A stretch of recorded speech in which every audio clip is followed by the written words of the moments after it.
Hello, welcome back to The Road to Episode 8, my ongoing series where I chart the road to the release of Star Wars Episode 8 on the 30th of December 2017 and the 14th and 15th of December 2017 around the rest of the world. And this is the final video before The Last Jedi, for real this time, where me and Connie are going to watch... Cue. Of course, we're going to watch Star Wars. But not quite the way that you're expecting.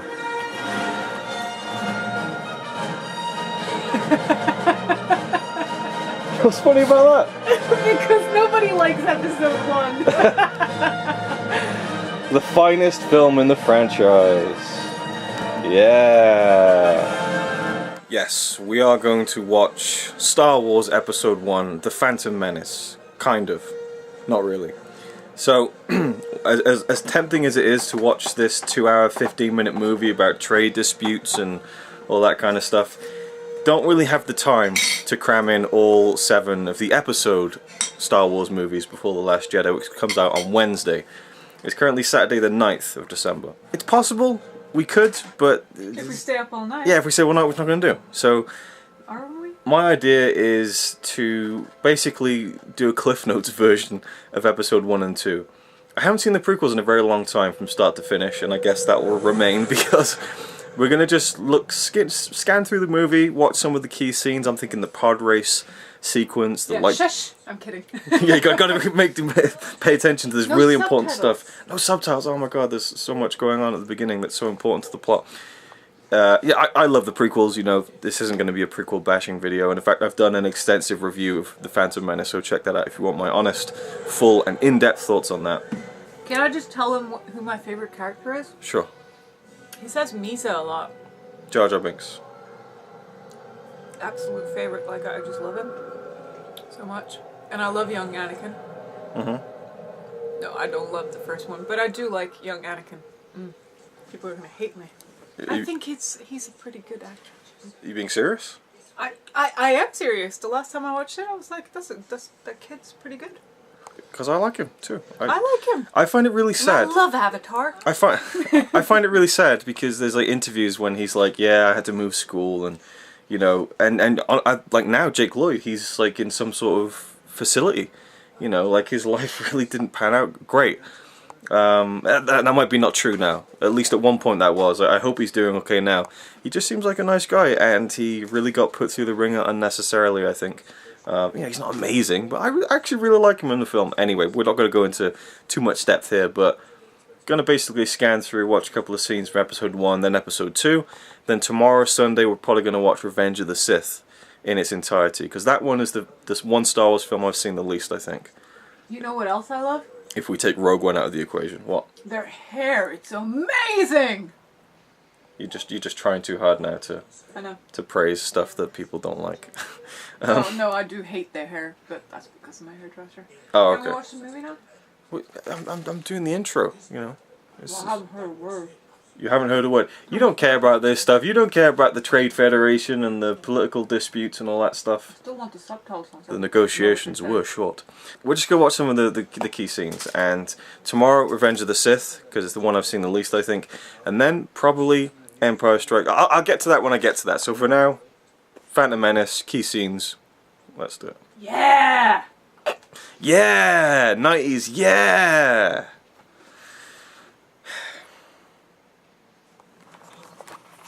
You look like you're not impressed, Lily.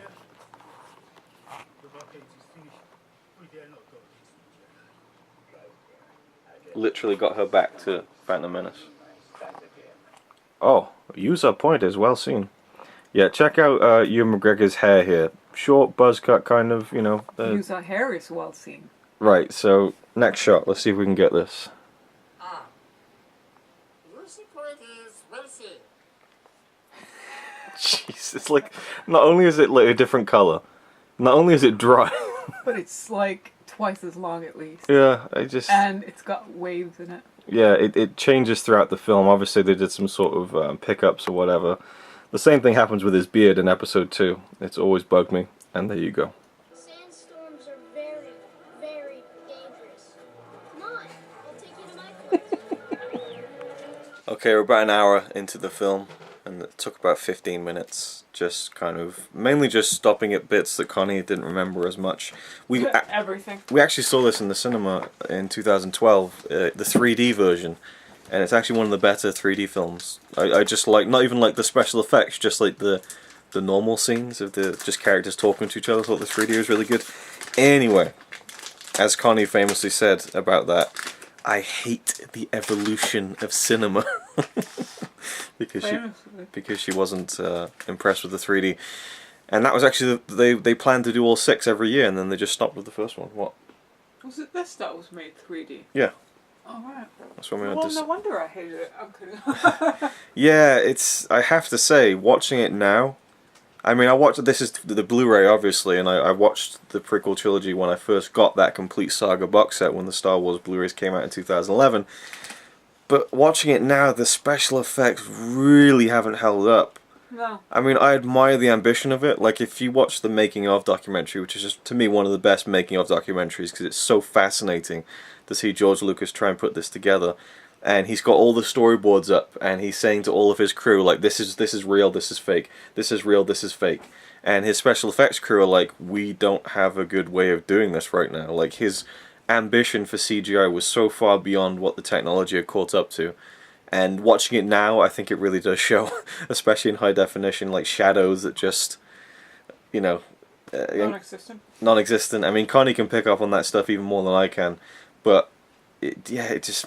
I don't know. It's kind of a shame. There's a lot of animation issues as well, and yeah, like you said earlier, continuation, and then we have like. Well, that's fine. Like continuity's not too bad, but going into each other as well, like in the models. Yeah, the CGI, and there's so many CGI creatures, and you know, you can kind of tell that they've also like had on Jar Jar. It looks like they have just one certain walking cycle going on him. Right. Because he walks this like. The same way. Yeah, bobbing his head. There's a funny behind-the-scenes clip of George Lucas showing him how to walk. He's like, "Yeah, you want to do this with your head," you know. So he was very specific about that. It feels very unnatural. I'm almost disappointed because I don't dislike the film that much. I do like it, and I do have fond memories when it came out when I was a kid. It isn't great anyway. What year is it from again? 99. So I mean, again, it's really early in the age of using a lot of CGI. So again, I admire the ambition of it, but Lord of the Rings was when? 2001. 2001, but there wasn't too much CGI in the first one. You know, even that, I think. Even I will say this: Fellowship of the Ring, one of my favorite films of all time. The CGI in that film has not dated well. There's some quite questionable stuff, but there's not as much of it.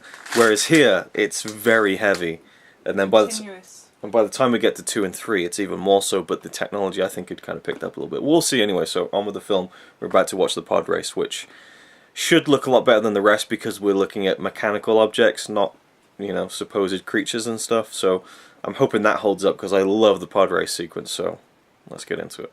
And of course we have C-3PO, who was built by Anakin, and I just don't like that. It's too cute. It's too on the nose. What? You don't like that it's built by Anakin? No, it's too convenient. It's like, oh, and you know, C-3PO is built by Darth Vader. I don't mind. I like it. You like it? Okay, that's cool. That's fair enough. But he's a smart kid. He is, and it does show that. I like that, but I don't know. Not a big fan of that. But I don't mind 3PO in the film, which I can't say for Episode 2. I'm starting to think, like, I wouldn't mind if George Lucas decided to do a special edition of this film and just redo the special effects. You just saw Jabba the Hutt, and it just, especially in close-up, just looks awful. A lot of the bad things could be fixed with color correcting and right, but contrast. just beef it up with some better special effects. It would make it so much better and enjoyable. And that's one thing. This being the Blu-ray, Yoda has been redone in 2011. Oh no! He was a puppet originally in this film, and then for the Blu-ray, I think when they were going to do Episode 2, Digital Yoda, they tested it by recreating the scenes from. I might be wrong on that, but yeah, I'm looking forward to seeing that because I remember it being a noticeable improvement because he looks so much different as the puppet in Episode 1. It just messes with continuity, so I'm glad that was changed. Warwick! Yay! And there's Warwick Davis. I've been looking for him. In the crowd. Good old Warwick Davis. Yay! Star of such films as Willow, Return of the Jedi and 24-hour movie marathon 6. I knew you were going to say that. Had to say it, didn't I?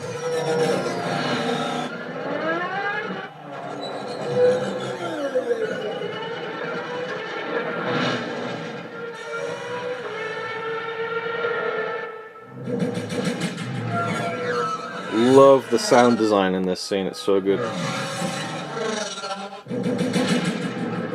You don't like it? I love it. Oh, I thought you were being sarcastic. No, honestly, it's Yeah, I was just listening and I'm like, what do you not like about this? awesome. Yeah, it's great.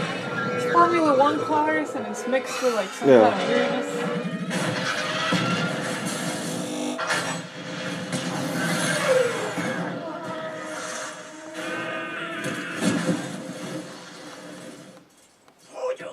Alright, done with the Podrace scene, and... Whew! What? Can't believe we got through that! I'm kidding. I loved it. It still holds up, Yeah, I have to I'm say. kidding. No, I know. I like it too. I know. I didn't think that you didn't. Trust me, I Stop can... judging me! After... how long have we been together? 8 years. 8 years. After 8 years, I can judge your sarcasm pretty accurately, so don't worry about that. You can't. I can't, can I? No sarcasm. Oh! Yeah, the pod race scene, just fucking incredible. A couple of seams around the edges, a couple of the shots, again with the CGI, but mostly it really does hold up, and the sound design is so fucking good. And it's such a well put together sequence. There's some great like cinematography when they're working within this completely digital environment. I think that just pulled off a great action set piece sequence, and I'm really glad that it held up. I really am, because I was starting to worry with the first little hour of the film we were watching bits of, where it just... And also, can I just say, like, Liam Neeson, Qui-Gon Jinn, he's awesome. I think he's great in the film. He really just comes across as so earnest and so Jedi-ish. Jedi-Lee. I don't know. He comes across as a very typical Jedi. I know he has that feel to him, and I think he was a great character. It's a shame he had to die, because I think it would have been really cool to see him in another film, but he does his job here. I mean, he really anchors it. I think that Ewan McGregor as Obi-Wan really got good in 2 and 3 particularly. In this one, he has nothing to do, you know. He literally stays behind on the ship and does nothing but just sit there and give Qui-Gon updates, you know. Obi-Wan is the learner in this film, and we don't even see much of that, so Ewan McGregor didn't really get to anything to bite into in this film. So really, I feel like Liam Neeson saves this film in a big way. For me personally, I know some people write this film off completely, they think it's shit, but I think he really helps save it from being almost unwatchable at times. But, you know, again, Jake Lloyd, he's not great, you know. There's some bad line, yippee, you know. It's tough though, I don't know. And having seen that behind the scenes documentary, just seeing how young he was and seeing how he was acting, such a kid, you know. Imagining having the responsibility of a movie that big, and, you know,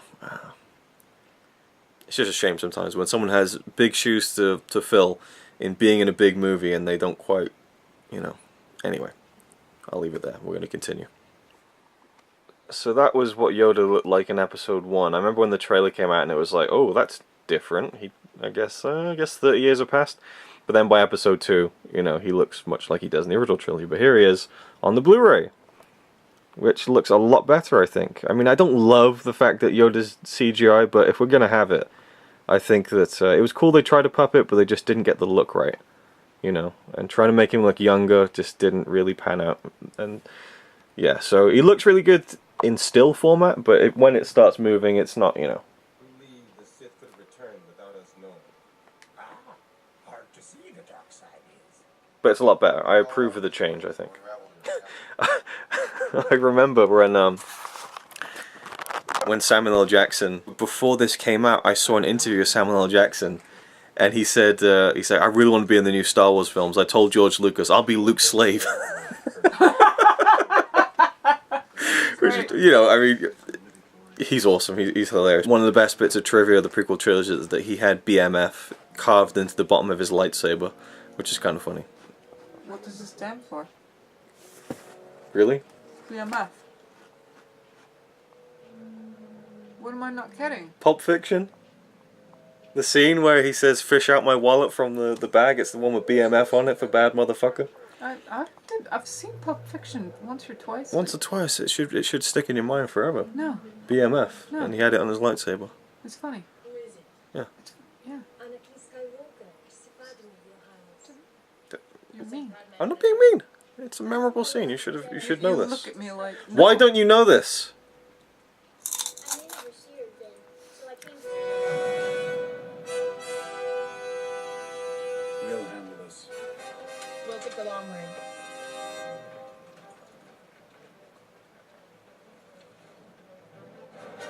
There we go. What? Double lightsaber all the way. What does it mean?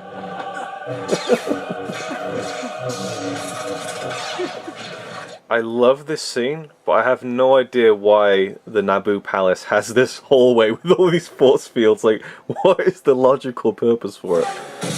Makes for great dramatic tension, but...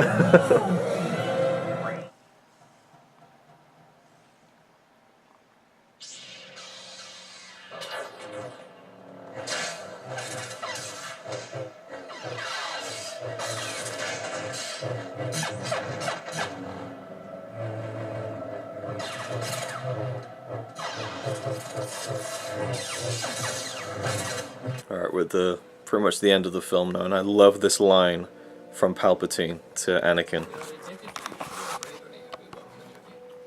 And you, young Skywalker, we will watch your career with great interest. Little smile on his face. It's just... oh man. He's just great. Congratulations on your election, Chancellor.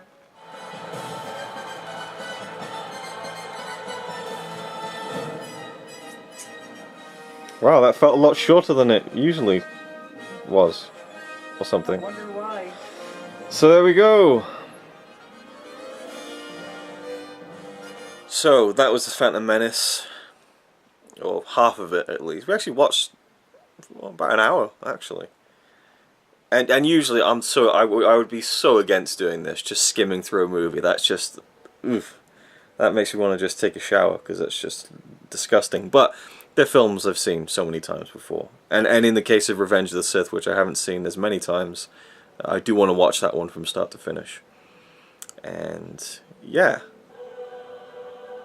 It was, you know, apart from the CGI really being glaringly bad now, looking at it in high definition and everything, pretty much the same way I feel about it, you know.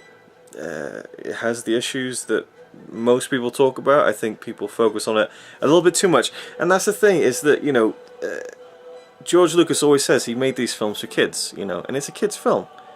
When I was a kid, I would have been 11 when I saw this. I loved it. You know, I wasn't going, oh, Jar Jar's isn't very funny. No, I just enjoyed it. When you're 11, you like that kind of silliness, don't Right, you? and I think the thing with Star Wars, the original trilogy, is that they're kind of kids' films in a way, like the first film, and it was so much better than it had the right to be. It's like the first 3 Harry Potter movies, and then it goes dark. Right, it gets darker and it gets darker in Empire and Jedi, but that first Star Wars, that's pretty much a kids' movie. It's a fun, you know, fantasy adventure. But it just seemed to resonate, and it seemed to connect in a way that adults loved it too, and then the adults kind of took ownership of that. And so that's where a lot of this hate comes from, is that these adults were now 30s, 40s when this came out, and it wasn't their Star Wars anymore. It wasn't the, I don't know. They're not great. They're really not, especially this one. But, you know, I enjoy revisiting it. The duel at the end is just awesome. I love it. Ray Parker is great as... Epic. It's epic. He's great as Darth Maul. And that's one case where I can kind of see where people are coming from. Like the Boba Fett love, I'll never understand, because he looks cool, but that's about it, you know. Whereas Darth Maul, there was actually, you know, even though he doesn't get much to say, and he's voiced by someone else, Peter Serafinowicz. Doesn't get much to say. Does Yeah. he speak at all? He has lines, yeah. There's a handful of lines voiced by Peter Serafinowicz. Does he speak British? Yeah, he has kind of, I guess, a dark, you know, deep. At last, well, I guess he doesn't really do a British accent, but you can kind of tell. Anyway, so what do you think, roughly, quickly, while Lily cleans herself? Well, at least she cleans the nice side. I am now glad that we only watched the important bit. because some of the other bits are just dragging a little bit too much, and they're a little bit cringeworthy. I think that the whole battle scene at the end with Jar Jar and the Gungans kind of winning by Jar Jar just accidentally, and just dropping stuff all over the place and blowing up ships, and then again Anakin accidentally, what's this button do? Oh, I've blown the whole shit. Like, it's a bit, you know. Well, he is strong with the Force. That doesn't show it though. See, with Luke in Star Wars, like he literally feels with the Force and shoots like the blow that blows up the Death Star. With Anakin, he kind of just goes into the ship like, oh, what's happening here? What does this do? And it blows. It's not like he intentionally, you know. I guess. It's fun though. Darth Maul though, seriously. Yeah. So freaking awesome. Yeah. Like the look. He's the best actor of the whole freaking thing. But then again, he has a lot of work. He's got a lot to work with, or like the makeup and stuff. Yes, yeah. I bet like anyone would act better if they had those contacts in and everything. Sure.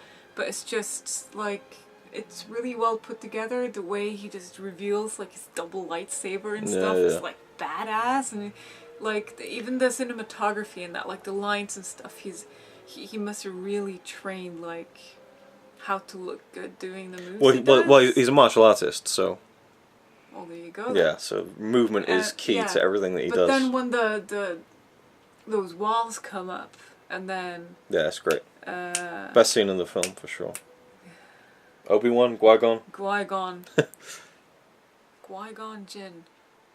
I feel like I've never heard that name before, ever. You know, I thought I don't know what I thought his name was, but that wasn't it. It's like, are you kidding me? Qui-Gon is in danger. Who the fuck is Qui-Gon? What did I miss? All right. Half the film, maybe. I don't know.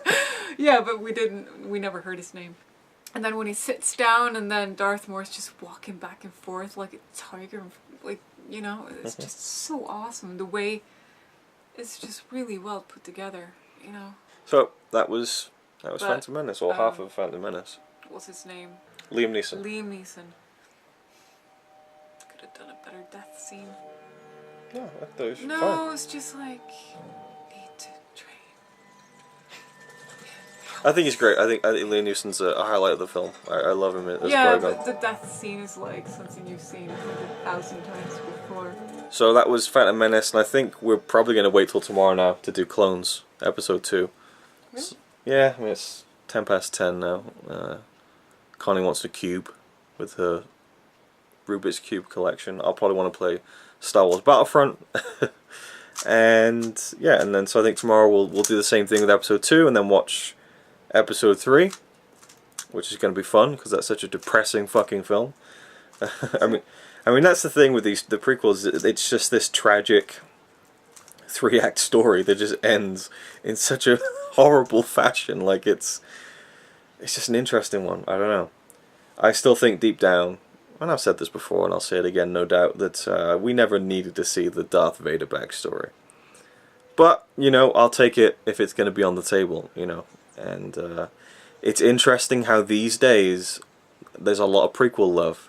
It's started to turn around again because the people who were literally kids when these films came out, like even younger than I was, they're now in their 20s, and they're kind of big proponents of the prequel trilogy, you know. And then they're kind of pushing forward the love for it, and you know, while older fans were like, "Yay, George Lucas isn't going to make episode 7, 8, and 9," there's actually been this part of the community that's like, "Get George Lucas to come back," you know. There's something missing. So I don't know, opinions all over the place.